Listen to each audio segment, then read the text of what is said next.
साल 1980 में जिस तरह से भारतीय जनता पार्टी का गठन हुआ, उस वक्त से ही भारतीय जनता पार्टी हिंदुत्व की पटरी पर सवार हो गई थी, जिसका उस वक्त एक ही मुद्दा नजर आ रहा था, एक ही एजेंडा नजर आ रहा था और एक ही लक्ष्य नजर आ रहा था कि देश में अयोध्या में रामलला को विराजमान कराना ही है। उसके बाद 1992 में जिस तरह से बाबरी विध्वंस हुआ, तो उससे देश के तमाम हिंदुओं को यह लगा कि अब जाकर के कहीं ना कहीं रामलला जल्द ही उत्तर प्रदेश की अयोध्या में यानी कि अपनी अयोध्या में रामलला विराजमान हो ही जाएंगे। लेकिन ऐसा नहीं हुआ और बाबरी विध्वंस के बाद तत्कालीन पीवी नरसिम्हा राव सरकार ने देश के 4 राज्यों में, उस वक्त जब बीजेपी की सरकार थी, तो चारों राज्यों से बीजेपी की सरकारों को बर्खास्त कर दिया। लेकिन बीजेपी पीछे नहीं हटी और अपने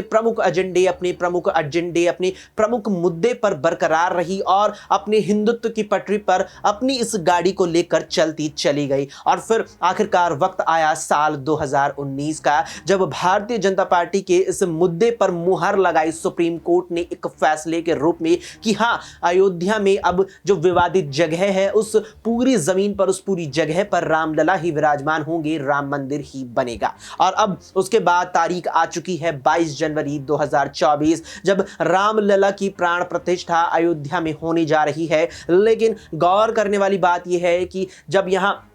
रामलला विराजमान 22 जनवरी को होंगे, तो ये साल वो है जब देश में लोकसभा चुनाव होने वाले हैं और रामलला के प्राण प्रतिष्ठा के कुछ ही महीनों बाद देश में लोकसभा चुनाव होने हैं। ऐसे में वो भारतीय जनता पार्टी जो बीते 2 लोकसभा चुनाव जीतकर केंद्र की सत्ता में विराजमान है, वो भारतीय जनता पार्टी जिसका प्रमुख मुद्दा ही अयोध्या और रामलला को विराजमान कराना रहा है, ऐसे में रामलला जब विराजमान होने जा रहे हैं, इसका क्या कुछ फायदा बीजेपी को मिल सकता है? यह इसका फायदा बीजेपी जानबूझ करके उठाना चाह रही है। और फिर उसके बाद जिस तरह से कांग्रेस की भारत जोड़ो यात्रा के बाद पार्टी ने भारत न्याय यात्रा का ऐलान किया है, तो क्या इससे कांग्रेस बीजेपी के राम मंदिर के मुद्दे को काउंटर कर पाएगी? इस पूरे मुद्दे पर आज बात होने वाली है, क्योंकि बात जरूरी है। नमस्कार, मैं हूं अक्षय अग्रवाल और स्वागत है आप सभी का हमारे इस खास पेशकश में। हमारे साथ हमारे सहयोगी दिनेश है। दिनेश से बात करेंगे इस मुद्दे पर। दिनेश, बात शुरू करते हैं यहां पर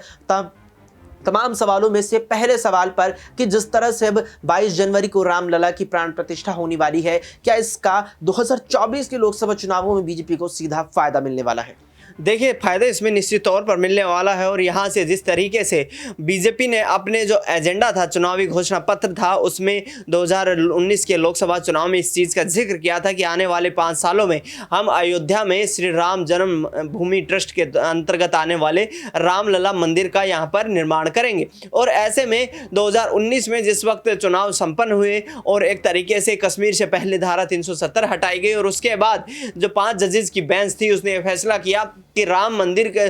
जन्मभूमि का जो पूरा का पूरा परिसर है, उसका सर्वे होने के बाद, उसकी रिपोर्ट आने के बाद सुप्रीम कोर्ट ने आदेश दिया कि ये जन्मभूमि जो है, ये जन्म स्थान जो है, ये भगवान श्री राम का है और यहाँ पर राम मंदिर बनाने में कोई किसी प्रकार की अड़चन नहीं आनी चाहिए। इसके बाद राम मंदिर के निर्माण के लिए ट्रस्ट का एक तरीके से गठन किया गया और उसके बाद से काम शुरू हुआ। लेकिन 5 साल बीत जाने के बाद जब दोबारा से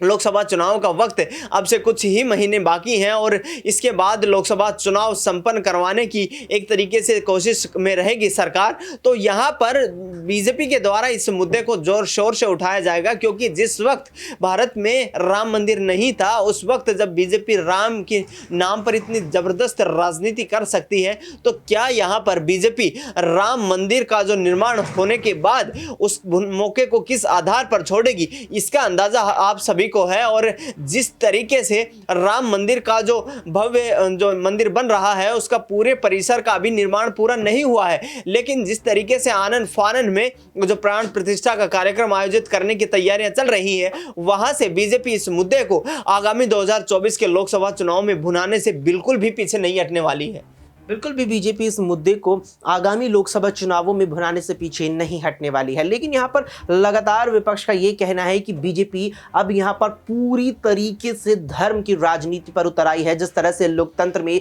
एक राजनीतिक दल को जमीनी मुद्दों के आधार पर राजनीति करनी चाहिए, उन मुद्दों पर राजनीति करनी चाहिए जो देश की, जो राज्य की जनता की ज़रूरत है, जो राज्य जनता की ज़रूरत को पूरा करते हैं वे मुद्दे, उन मुद्दों का आधार बनाकर उन पर राजनीति करनी चाहिए। लेकिन विपक्ष लगातार बीजेपी पर हमलावर है कि पार्टी पूरी तरीके से धर्म की राजनीति पर उतर आई है और अब अपनी राजनीति का आधार एक मंदिर को बना लिया है। क्या दिनेश वाकई में ये राजनीति का गिरा स्तर कहा जाएगा कि यहाँ भारतीय जनता पार्टी ने पूरी तरीके से धर्म की राजनीति अब अपना ली है और यहाँ पर जो मुद्दे यहाँ पर होने चाहिए थे, मुद्दों पर चुनाव होने चाहिए था, वो भगवान के नाम पर चुनाव लड़ रही है? देखिए, यहाँ पर बिल्कुल अक्षय आपने बहुत जरूरी सवाल उठाया और एक तरीके से देखा जाए तो राम के नाम पर या मंदिर और मस्जिद के नाम पर लोगों को धर्म के बीच में बांटना ये बीजेपी की राजनीति का एक हिस्सा रहा है। आपको इससे पहले हम बता दें कि जिस तरीके से पहले जब बाबरी मस्जिद का विध्वंस हुआ था उस वक्त भी 4 राज्यों में भारतीय जनता पार्टी को अपनी सत्ता गंवानी पड़ी थी,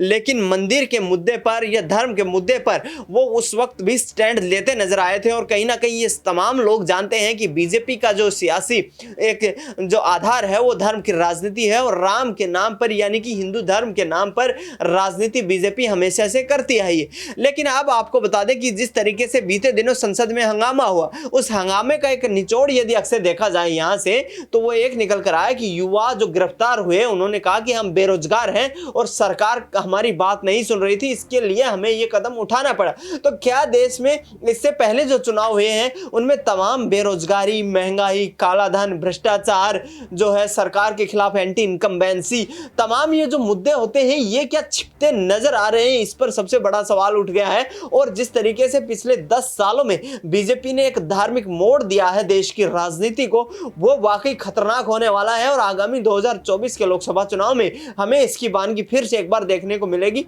इसमें एक छोटा सा इसमें अपना और जोड़ना चाहूंगा मैं, एक जवाब है वो कि जिस तरीके से कर्नाटक में हाल ही में 2023 में विधानसभा के चुनाव संपन्न हुए, वहां पर प्रधानमंत्री नरेंद्र मोदी खुले मन से जय श्री राम और जय बजरंग बली के नारे लगाते नजर आए, लेकिन चुनाव आयोग चुप बैठा रहा क्योंकि चुनाव आयोग भी कहीं ना कहीं सरकार के दबाव में काम करता वहां पर नजर आ रहा था।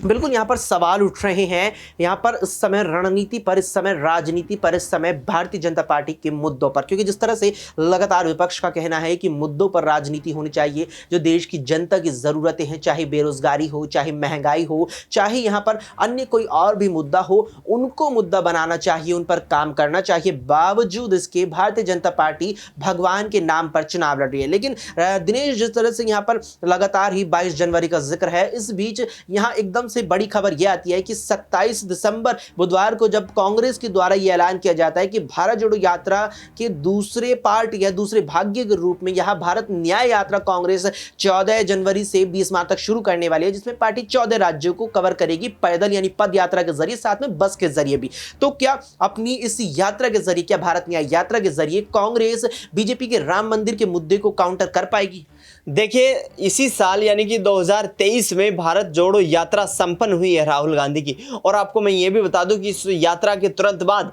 कांग्रेस पार्टी को कर्नाटक और हिमाचल प्रदेश में जीत भी मिली, वहां पर सत्ता में वापसी भी की। तो कहीं ना कहीं अब जो 355 सीटें यहां से कवर करने की कोशिश की जा रही है, इसमें तमाम वो इलाके हैं, मणिपुर से इसकी शुरुआत होगी और मणिपुर में हमने जिस तरीके से देखा कि करीब 3 महीने तक वो एक बड़ा वहां पर संग्राम चलता रहा, जिस तरीके से कुकी और मैतई संप्रदाय के बीच जो है जो तनातनी का माहौल देखने को मिला, महिलाओं को नग्न घुमाने के वीडियो वायरल हुए और इस तरीके की घटिया राजनीति वहां पर होती रही। तो ऐसे में आपको बता दूं कि 355 सीटों में से यहां पर राहुल गांधी कम से कम 200 उन सीटों का दौरा करने वाले हैं या अपनी स्थिति को मजबूत करने की कोशिश करने वाले हैं, जिससे आगामी 2024 के लोकसभा चुनाव में 272 के जादुई आंकड़े को पार किया जा सके। बिल्कुल, यहाँ पर जादुई आंकड़े को पार किया जा सके। जादुई आंकड़ा है 272 का, जिस पर इस समय कांग्रेस इंडिया गठबंधन की निगाहें गड़ी हैं। तो कांग्रेस के विपक्षी दल यानी कि सत्ताधारी बीजेपी की निगाहें गड़ी है 350 पर, कि 350 पार करके इतिहास